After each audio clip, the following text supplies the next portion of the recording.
거룩하신 하나님, 주님의 그 뜨거운 보혈로 우리 인생을 다스려 주시고 덮어 주셔서 내 인생 연약한 것을 거룩한 것으로, 강건한 것으로, 담대한 것으로, 생명의 것으로, 소망의 것으로 날마다 변화시켜 주셔서 주님의 뜻에 합당한 인생 됨으로 말미암아 존귀하고 거룩한 삶을 살게 하옵소서. 이 시간 말씀으로 우리에게 생명의 양식 허락하시며 우리 삶에 주시는 그 귀하고 아름다운 하나님의 진리의 말씀이 내 삶의 등불이 되게 하시고 내 삶의 빛이 되게 하셔서 길을 잃지 않고 방황하지 아니하고 하나님의 능력과 권세로 복된 삶을 살게 하옵소서. 이 시간 말씀 듣다가 우리 삶에 놀라운 변화가 나타나게 하시며 회복과 치유와 능력과 권세가 가득하게 하옵소서. 우리 구주 예수 그리스도의 이름으로 기도합니다. 아멘. 주님께서 평화 주시기를 바랍니다. 우리 찬양대 이 찬송이 정말 이 예배당 안에서 우리 귀를 즐겁게 하거나 또 우리 마음을 감정을 자극하는 그런 것은 아니지만 정말 아름다워요. 다시 할게. 이 방송을 좀 끊었다가 다시 했으면 좋겠는데 이게 방송이 나가기 때문에 우리 찬양대 이 찬양 소리가 이 예배당 안에서 들린 소리가 정말 아름답고 멋있습니다. 네. 그런데 이게 방송으로 나갈 때는 조금 이상하게 나가요. 여러분 여기 예배당에서 예배하신 분들은 그걸 금방 못 느끼시지만 집에서 이제 혹시 이 유튜브라고 하는 것 스마트폰으로 보다 보면 목사의 설교 소리는 그래도 그냥 음성 하나만 나가니까 잘 들리는데 우리 찬양대 이 아름다운 소리를 방송으로 들으면 이게 좀 우글우글해서 나가요. 전혀 방송 들으시는 분들이 오해가 없으시기를 바랍니다. 그래서 이 찬송의 아름다운 은혜를 받기를 원하신 분은 예배당으로 나오시기를 간절히 바랍니다. 예배당으로 오면 들을 수가 있어요. 또 하나는 저 이제 디지털 믹서라고 하는 것인데 이 음향을 여기서 다 채집해서 저기 이제 기계에서 수집을 해가지고 그리고서 이제 방송으로 나가게 되는데 저 중간 기계가 아날로그 방식이에요. 그래서 이 아날로그 방식, 이 기계적인 것이긴 합니다만 그 아날로그 방식에서 디지털 방식인 유튜브로 송출을 하게 되니까 이 신호가 좀 왜곡이 일어나서 그래서 지금 방송으로 나가는 이 찬양 소리가 우리가 이 현장에서 듣는 것과 전혀 다른 소리들로 이렇게 왜곡된 소리가 나오고 있으니까 정말 이 찬양이 아름답고 은혜 받기를 원하시는 분은 다음 주부터는 본당으로 오셔서 그렇게 찬송 들으면 이 아름다운 찬송 소리를 들을 수가 있겠습니다. 그래서 이 목사의 기도 제목은 저 기계를 잘 전환해서 또 실제로 방송을 통해서도 이 아름다운 찬양의 소리가 고스란히 그대로 또 전달될 수 있기를 바라는 마음이 있습니다. 교회가 그런 일들을 준비하고 있습니다. 여러분 어떤 시대든지 어떤 사회든지 이렇게 사람이 완전한 이 평등을 주장하는 그래서 우리 평등해야 된다, 차별이 있으면 안 된다 이런 주장들을 많이 하지만 사람들이 사는 어떤 공동체든지 그것이 빈부의 격차가 있을 수도 있고 어떤 실력의 차이가 있을 수도 있고 또 어떤 경우에는 말이죠 신분의 그런 것들로 차이가 있을 수가 있습니다. 그런데 종종 이것이 차이가 아니라 차별이 돼서 그래서 사람을 곤란하게 하고 어렵게 하고 그 차별적인 이유로 말미암아 사람들이 억압받는 일들 이런 일들이 어쩔 수 없이 있어 왔지요. 그래서 그 차별이 존재하느냐 존재하지 않느냐 이 차별이 얼만큼 크냐 크지 않느냐에 따라서 여러분 그 사회가 좋은 사회냐 좋지 않은 사회냐 이런 것들 기준이 되기도 하죠. 초대교회 예수님 당시에도 역시 이런 빈부라든지 또는 신분이라든지 이런 걸 가져서 서로 판단하는 경향성들이 있기도 있었습니다. 고대 사회에서는 물질을 많이 가진 사람이 신의 축복을 받았다고 여기기도 했고 또 가난한 사람은 신의 저주를 받는다고까지 여기기도 했어요. 그러니까 고대 사회 속에서 물질을 많이 가진 사람들은 그 물질의 부유함과 풍요함을 누릴 뿐만 아니라 사회 속에서도 좋은 어떤 신분적인 그 명예와 또 우대, 대우를 받는 그런 일들이 있었습니다. 그러나 가난하고 병든 사람들은 물질도 없을 뿐만 아니라 신의 저주를 받은 대상으로 사회에서 고립되고 공동체 안에서 소외되고 쫓겨나고 그리고 신의 저주를 받은 사람으로 심지어 정죄받기까지 하면서 그 집단, 그 공동체 안에서 심한 그런 차별을 받는 일들이 있었습니다. 이게 유대인 공동체에도 이런 일들이 있었어요. 그래서 가난하다든지 병들었다든지 이런 것은 하나님으로부터 저주받은 자들을 생각한 겁니다. 그래서 그들하고 가까이 하지 않습니다. 그리고 그들과 관계하지 않고 심지어 노골적으로 멸시하기까지 하는 일들이 있었습니다.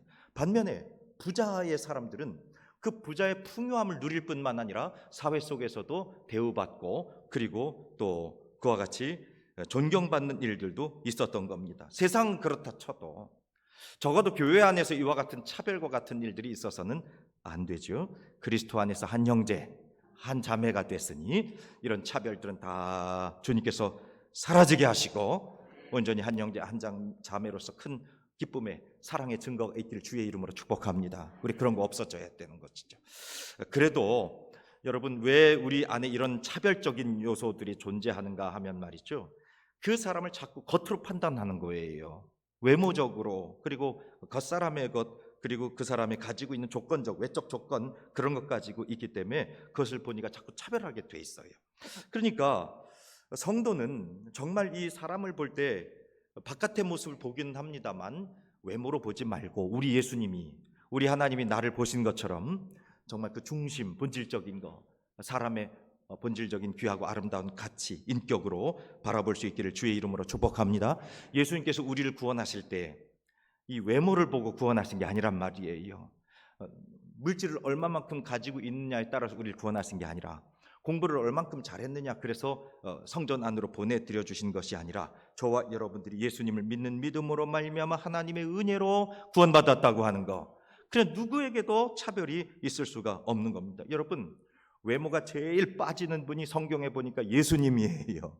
예수님은 보기에 흠모할 만한 것도 없다고 그랬고요, 풍채도 그렇게 좋지 않다고 그러셨어요. 그러니까 여러분, 세상에서 외모가 빠지고 외모가 좀 불편하면 말이죠, 그 사람 막 멸시해요.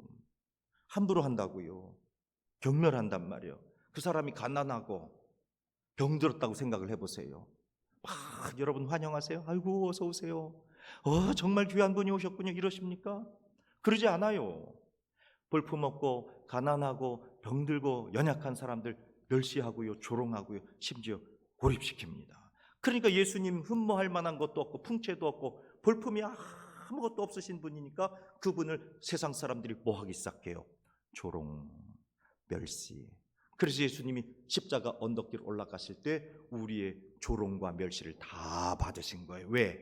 예수님의 외모만 봤기 때문에, 예수님의 겉모습만 보았기 때문에 십자가에다가 완전히 조롱하면서 그 사람을 망쳐버린 것이죠. 세상의 사람들이 그렇게 바라보고 있는 겁니다. 외모로 보면 예수님은 절대 어떤 것도 자랑할 만한 것이 없으셨어요. 그런데 하나님 말씀하십니다. 야고보서 2장 5절의 말씀을 보니까 내 사랑하는 형제들아 들을지어다. 하나님이 세상에서 어떤 사람을 택하셔서, 가난한 사람을 택하셔서 믿음에 부요하게 하시고, 가난한 사람을 부르셔서 믿음의 부자가 되게 하시고, 또 자기를 사랑하는 자들에게 약속하신 나라를 상속으로 받게 하지 아니하겠느냐. 여러분, 그러니까 가난한 자를 주님이 부르셔서 믿음에 부요하게 하시고 하나님의 거룩한 나라, 그 거룩한 하늘 기업을 누리게 하신 약속의 복을 허락해 주신 줄로 믿습니다. 세상적으로 가난하고 세상적으로 미련하고 세상적으로 볼품없는 인생들, 그들을 믿음으로 부요하게 하신다는 겁니다. 여러분, 제가 가난이 덕이라고 하는 말씀을 드리는 게 아닙니다. 부요하다는 게 잘못됐다고 하는 말씀을 드리는 게 아닙니다. 가난이라고 하는 것은 물질적으로 연약한 것도 있을 수 있겠지만, 내가 많은 것을 가지고 있다고 할지라도 이 모든 것은 다 누구의 것이다? 할렐루야, 하나님의 것인데, 내가 이 세상 사는 동안 잠깐 맡아서 청지기로, 하나님 이 땅 있는 동안에 하나님 잠깐 부탁하셨으니까, 잠깐 맡기셨으니까 내가 여기서 잘 관리하다가 하나님 부르시면 갈게요. 그러면서 이거 다 내 거 아니고 하나님이 잠깐 나에게 맡겨주신 겁니다. 그러니까 내 것이 있어요, 없어요? 내 것이 있네. 다 내 것이네. 하나님 것이에요. 그렇게 고백하는 사람이 가난한 사람이에요. 그런데 조금 있기는 있어. 그런데 그것을 하나님 것이라고 생각하지 않고 끊임없이 내 것이라고 여기고 그것을 소유하려고 하고 그것을 집착하고 그것을 움켜쥐려고 하는 사람, 그 사람은 가난한 사람 아니라 그 얘기예요. 하나님 앞에 저와 여러분이 어떤 것이 가난한 것인가를 잘 생각하셔서 그 가난한 자에게 하나님은 온전히 우리들에게 믿음으로 부유하게 하신단 말이에요. 그냥 영적으로 가난한 것이죠. 모두 다 하나님의 것이니까.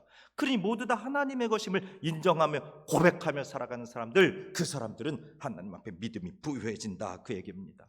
하나님은 저와 여러분들을 전혀 차별하지도 아니하시고 마침내 가장 좋은 것을 주시고 그렇게 가난한 것으로 하나님 앞에 나아가 영광 돌리는 사람들에게 믿음의 부유함과 승리를 주실 뿐만 아니라 하나님 나라의 거룩한 기업을 영광 가운데 허락하시는 줄로 믿으시길 바랍니다. 그런 여인이 오늘 이 성경 본문에 한 여인이 나오는 겁니다. 가나안 사람입니다. 이와 같이 그 여인은 주님 앞에 믿음으로 승리하게 되었고 뿐만 아니라 하나님의 나라를 상속받는 거룩한 여인이 되게 된 겁니다. 사랑하는 여러분, 우리 인생 가운데 하나 마지막까지 포기하지 못하는 거 있어요. 그 포기하지 못하는 거 있는데 그게 뭐냐면 자존심입니다. 여러분 오늘 다 자존심 다 세우고 오셨죠? 저도 오늘 자존심 많이 세우고 나왔어요. 이렇게 탁 자존심 이렇게 탁 올려놓잖아요. 그래서 이게 무너지면 다 무너지는 거 아니에요. 인생들이 자존심 때문에 일이 어떤 때는 잘 안 되기도 하고 어떤 때는 심지어 이 자존심 때문에 그냥 망치기도 해요. 그런데 그 자존심 한번 내려놓으면 모든 게 다 잘 될 수도 있는데, 사랑하는 여러분, 신앙생활도 마찬가지입니다. 신앙생활, 믿음생활, 하나님 나라 가는 데 있어서 제일 걸림돌이 뭔 줄 알아요? 자존심이에요. 자존심 때문에 깊은 은혜의 세계로 들어가지 못해요. 하나님의 영적 세계로 들어가지 못한단 말이에요. 왜? 그거 무너지면 다 무너진다고 생각해요. 오늘 그런데 그 자존심 다 내려놓고 이 세상에 어떤 차별도 없고 오로지 하나님 그 본질만 보신다고 하는 믿음 안에 하나님의 큰 은혜를 입었던 한 여인 나오는데, 그 여인이 바로 가나안 여인 또는 수로보니게 여인, 헬라인이라고 하는 이방 여인에 관계한 이야기입니다.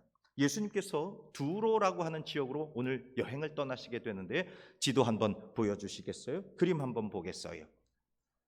여기가 갈릴리 호수입니다.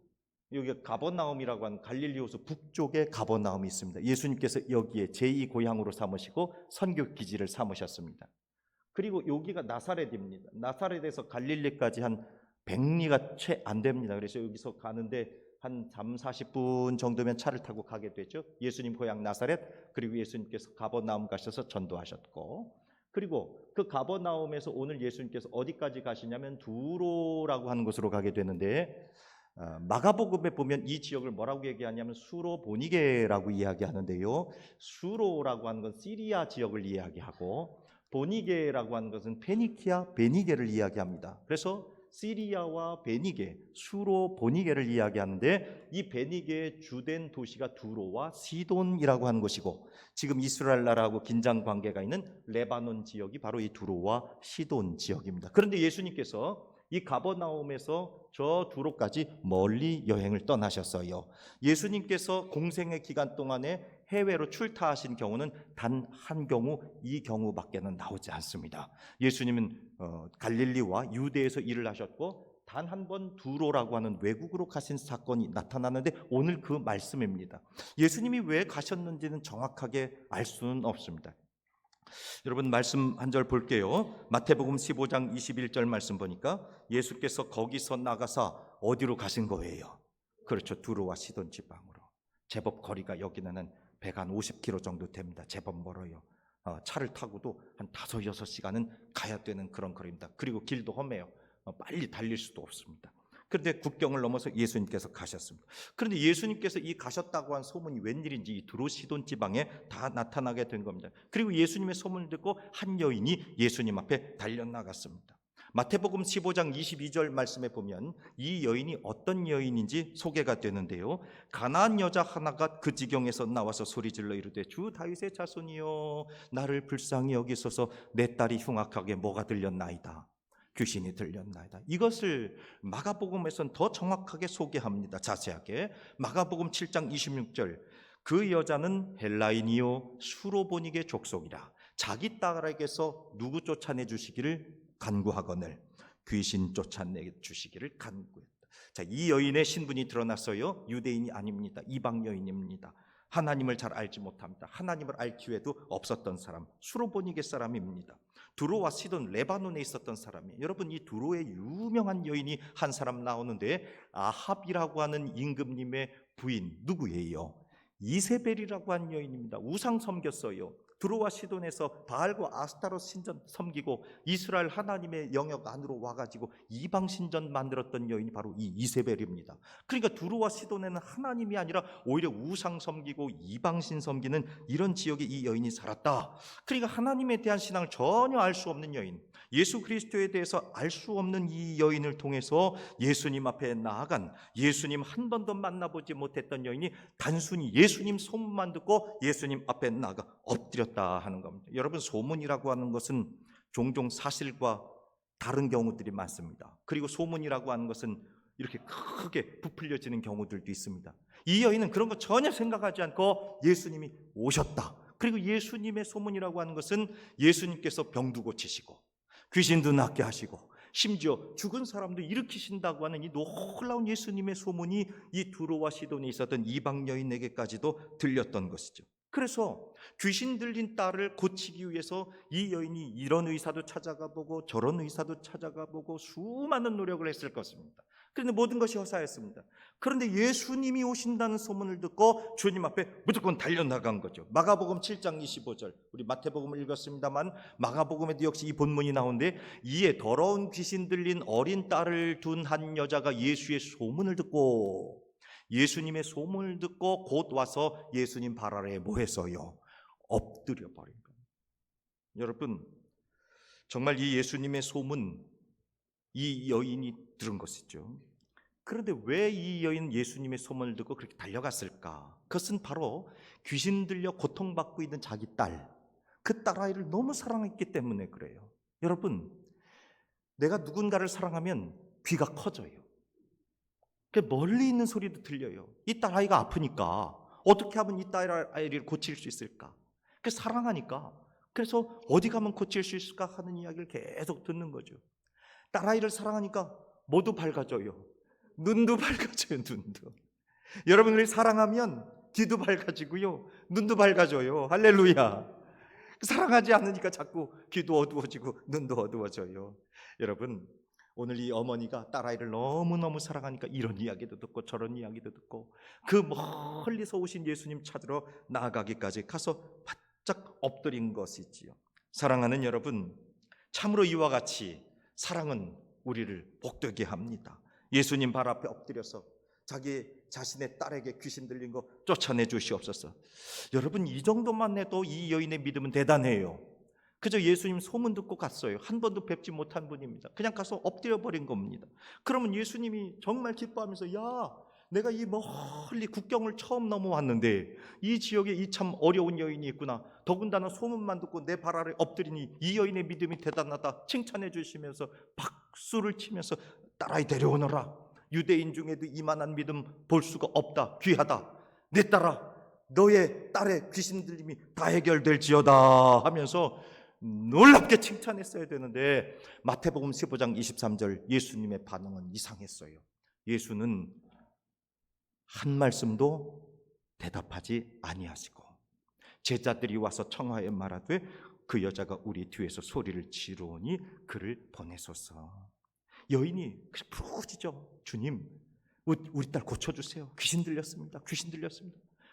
그냥 부르짖는데 예수님 말씀하세요, 안 하세요? 아무 말씀을 안 하십니다. 그러니까 제자들이 예수님 다른 때 같으면 좀 어떻게 좀 해보세요 할 텐데 예수님이 아무 반응을 안 하시니까 예수님 좀 이 여인 좀 돌아보세요. 이 여인 좀 살펴주세요. 그리고 좀 보내주세요. 이렇게까지 하실 정도로 예수님이 아무 말씀 안 하십니다. 그 다음은 더 이상해요. 마태복음 15장 24절 말씀 보니까 예수께서 대답하여 이르시되 나는 이스라엘 집에 잃어버린 양 외에는 다른 데로 보내심을 받지 아니하였노라 하시니, 아까 말씀드렸잖아요. 제가 길게, 이 사람은 유대인이 아니에요. 나는 이스라엘 사람이고 당신은 이방 사람, 수로보니게 사람이니까 나와 당신은 상관이 있다 없다? 없습니다. 아니, 예수님 아무 말씀 안 하셨으면 됐지. 심지어 예수님께서 뭐라고 얘기하시느냐? 나와 당신은 상관이 없습니다. 그냥 가세요. 그런 이야기를 하시는 겁니다. 정말 상황이 안 좋아졌어요. 근데 마태복음 15장 26절에 예수님께서 더 한 걸음 나가셔서 이렇게 말씀하십니다. 26절 말씀을 볼까요? 예수님께서 대답하여 이르시되 자녀의 떡을 가져다가 누구에게 던지는 것이, 개들에게 던지는 것이 마땅하지 아니하니라. 그러니까 이 가나안 여인, 수로보니게 여인, 이스라엘 백성 아닌 유대인이 아닌 여인에게 예수님께서 지금 뭐라고 얘기하고 있느냐? 당신하고 나하고 상관이 없을 뿐만 아니라 당신은 무엇입니다? 대답을 금방 못 하시네. 당신은 개입니다. 예수님이 이렇게 말씀하십니다. 당시 이스라엘 백성들은 하나님의 자녀, 그리고 이방인들은 개에 비유했어요. 그래서 이스라엘 백성들은 썩은 고기, 못 먹는 고기를, 그래서 전혀 먹을 수 없는 고기를 누구한테 던져주냐면 개한테 던져줘요. 그래서 개는 썩은 거 청소하는 짐승으로 그렇게 간주된 겁니다. 그러니까 개들에게, 자녀에게 줄 떡을 주지 않는다. 너는 가서 뭐나 먹어라. 그 얘기냐면 썩은 거나 먹어라. 예수님이 지금 이렇게 얘기를 하십니다. 아니, 정말 자존심 상하는 거죠. 최후의 보루가 다 무너져 버렸습니다. 예수님 적당하게 하셨어야 되는데 오늘 너무 예수님 지나치셨어요. 차라리 말씀을 안 하시든지 당신하고 나하고 관계없습니다. 거기까지 하셨으면 좋은데 예수님께서 지금 이방인들은 개들과 같다. 나는 개들에게 줄 음식이 없다. 이렇게 말씀하시는 겁니다. 그러니까 이 여인이 정말 어땠을까? 정말 예수님 고쳐주시지 않으려면 그냥 다른 말씀 하지 마시지 왜 이렇게 나에게 모욕을 주고 불편하게 하고 어렵게 하시고 우리의 마지막 남았던 그 자존심까지 완전히 무너지게 하십니까? 여러분, 이 여인은 상당한 용기가 필요했습니다. 종종 저와 여러분이 기도 제목 이제 카드에 쓰시잖아요. 그러면 이제 거기에 이제 이건 공개해도 되겠어요 하는 체크도 있고 어떤 건 비공개해야 되겠어요 이렇게 하시는 것도 있어요. 종종 내가 하나님 앞에 기도하는 이 기도의 제목들을 온 회중들에게 나타내기도 할 수도 있지만 그런데 어떤 경우는 좀 감추고 싶은 것도 있어요. 뭐 개인의 성향에 따라 조금씩 다를 수도 있겠죠. 근데 이 여인이 지금 그 딸아이가 귀신 들렸다고 하는 상황을 대중 앞에서 다 공개해 버리는 거잖아요. 굉장한 용기가 필요한 거 아니겠습니까?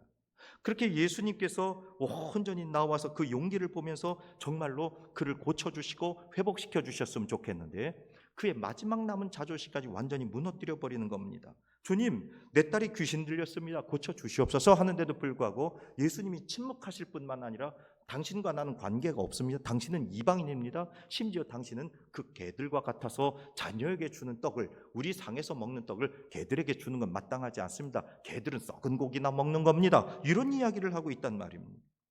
그때 이 여인이 이게 도대체 무슨 말인가 생각하고 떠나갔다고 한다면 어떤 기적도 나타나지 않았을 텐데 오늘 마태복음 15장 27절 본문에서 이 여인은 이렇게 대답을 하죠. 여자가 이르되 주여 어떻습니다? 옳소이다.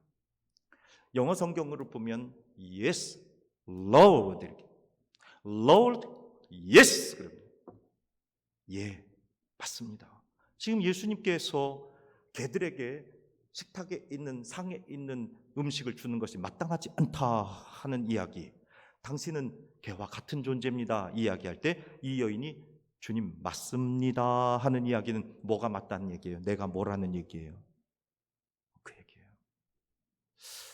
저는 이 말씀을 다시 읽으면서 어떻게 이 여인이 이런 대답을 할 수 있었을까? 주여 옳소이다. 이 성경에는 그저 주님 맞습니다 하는 이야기입니다만 실제로는 주님 제가 개입니다. 어떻게 이런 신앙의 고백이 있었을 수 있을까? 주님의 말씀에 전혀 저항하거나 대들거나 반항하지 않고 받아들입니다. 주여 옳습니다. 주님, 예수님 무슨 말씀하시는 겁니까? 어떻게 사람을 그렇게 표현합니까? 아니요, 어떻게 그렇게 막말을 하십니까? 그러면서 돌아서지 않았습니다. Yes, yes, yes. 옳습니다. 옳습니다. 주님 맞습니다. 제가 그런 사람입니다. 그런데 이 여인은 한 발 더 나가서 그럼 그 상에서 떨어지는 부스러기라도 개는 먹잖아요. 제가 개가 맞으니까 그 부스러기라도 주세요.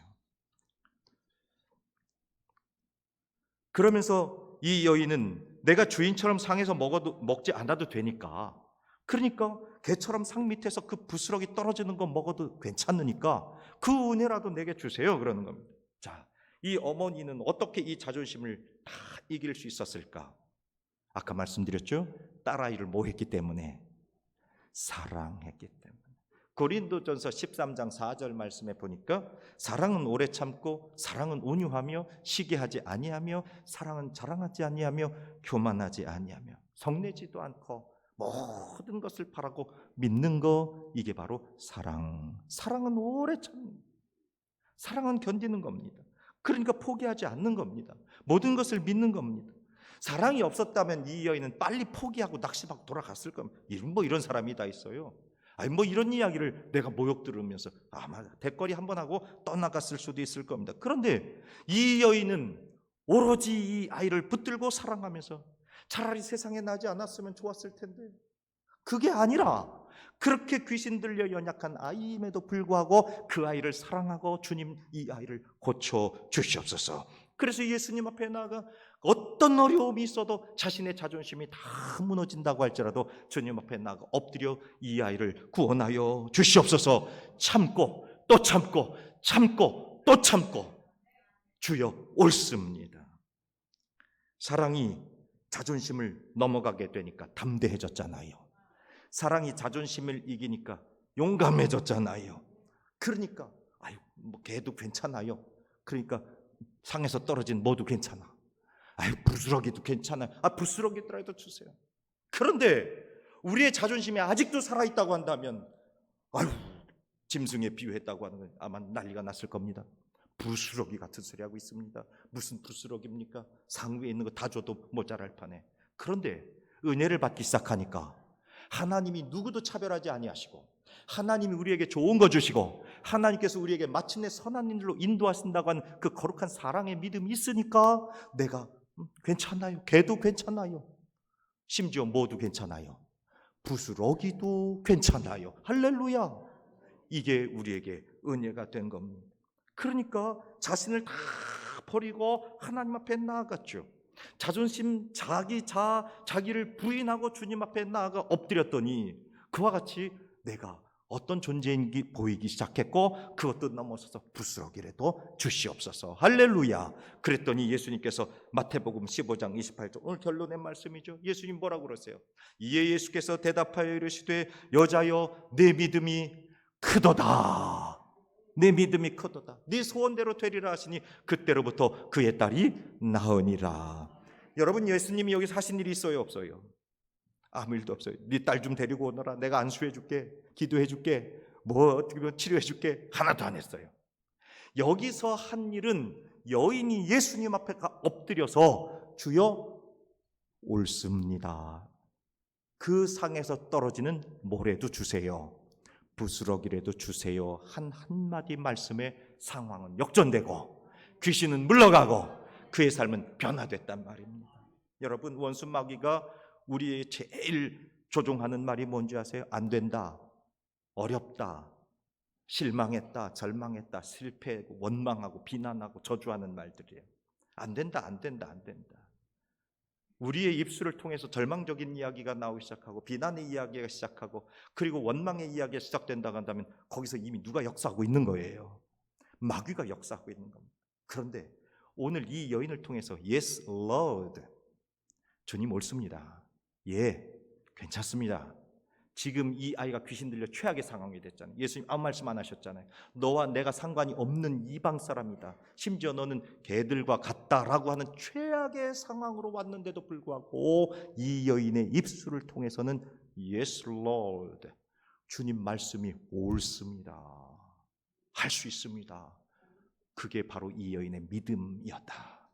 사랑하는 여러분, 오늘 우리 이들의 입술과 언어를 통해서 Yes, Lord, 주님 옳습니다. 주님 옳습니다. 주님이 맞습니다. 주님이 옳으십니다. 라는 고백들이 끊임없이 나온다고 한다면 그는 누구에게 붙잡혀 있어요? 성령님께 붙잡혀.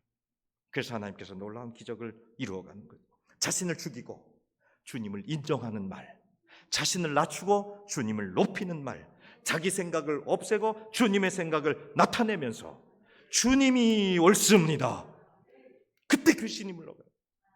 예수님이 하신 일이 오히려 없어요.